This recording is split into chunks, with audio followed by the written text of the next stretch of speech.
Mga tao. Magandang araw, Ginan Suarez. Ako po si Jelaya Margaret M. De Los Santos. Ito po ang aking performance task sa MAPE, mga manggagawa sa aking lalawigan.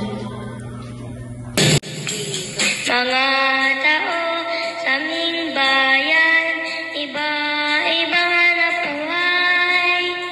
Sa dagat at kapatagan, hanap buhay na marangal.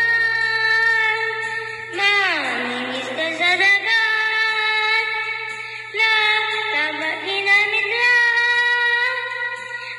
Magsasaka sa palayan, magapon silang na kayo. Mga